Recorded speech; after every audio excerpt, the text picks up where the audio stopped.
Welcome to my channel, Learn and Earn, to live your life on your own terms. Hello everyone, you're welcome to my channel, Learn and Earn Academy. And today in this video, we are going to talk about a very basic, fundamental question. Now let's imagine I'm a student who is living in a hostel to complete my education. But one day, my hostel warden says that you have to get out of the hostel because you have used your mobile phone for more than 8 hours or 10 hours, whatever the time the hostel finds convenient. And only on the basis that I used my internet, my mobile phone for more than 8 to 10 hours, I was expelled from the hostel. Now, where will I go? What about my education which I have to complete? Is accessing internet a crime that you can be thrown out of the hostel? These are very basic fundamental questions which today in this video we are going to answer. Now, a college student from Kozhikode was recently expelled from the college hostel for using her mobile phone beyond the restricted hours. This was challenged in the court. The petitioner contended that internet accessible through mobile phone or laptops provides an avenue for the students to gather knowledge, which is absolutely right. Now the students need to access internet to gather knowledge. Knowledge means education, and education is a fundamental right. So if education is a fundamental right, any means to acquire that education, that knowledge, should also be a fundamental right. And this is what was declared by the High Court. When the Human Rights Council of United Nations has found that the rights to access internet is a fundamental freedom and a tool to ensure right to education, a rule or instruction which impairs the said right of the students cannot be permitted to stand in the eye of law.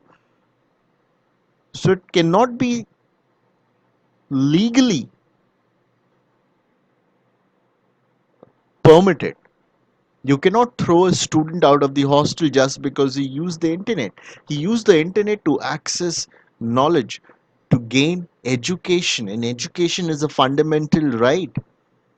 So the action of the college authorities infringed the fundamental freedom as well as privacy and would adversely affect the future and career of students who want to acquire knowledge and compete with their peers.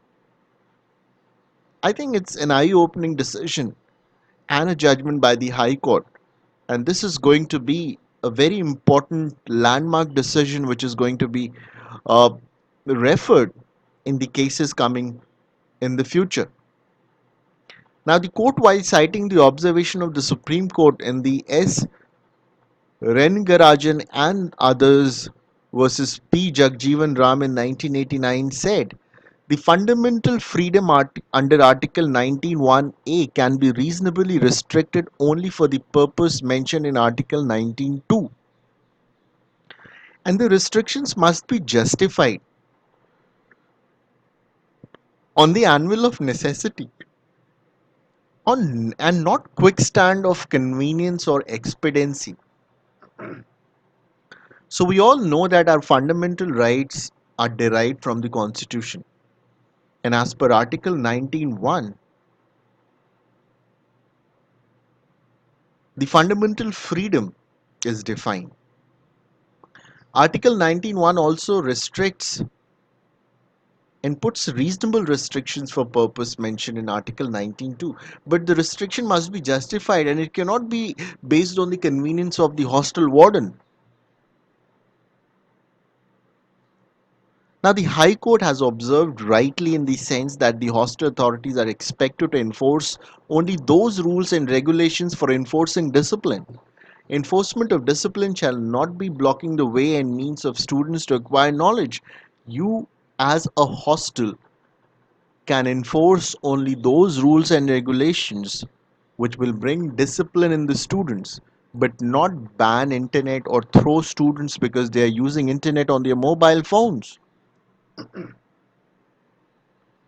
Beside college authorities, the parents should also be conscious and aware that the students in the college hostel are adults capable of taking decisions as to how and when to have to study and use internet. Now, what is United Nations view on this important topic? United Nations in 2016 made a series of statements collectively describing that internet access as a basic human right. They should not be intentionally prevented or disrupt access to dissemination of information online. States should consider formulating and adopting national internet related public policies that have the objective of universal access and enjoyment of human rights at their core through transparent and inclusive process with all stakeholders. Promotion, protection, and enjoyment of human rights, including the right to freedom of expression on the internet and other information and communication technology. Internet can be an important tool for fostering citizens and civil society participation for realization of development of every community and for exercising human rights. And we live in a liberal democracy, one of the most vibrant democracies in the world. And to stop students just because they are using internet and thrown out the hostel is obnoxious, and this should never happen again. So I hope this video would have given you a lot of valuable information and you would be able to cite this incident if anything happens in front of you. So if you like this video, you can press the like button, subscribe to our channel and share it on social media. Thank you.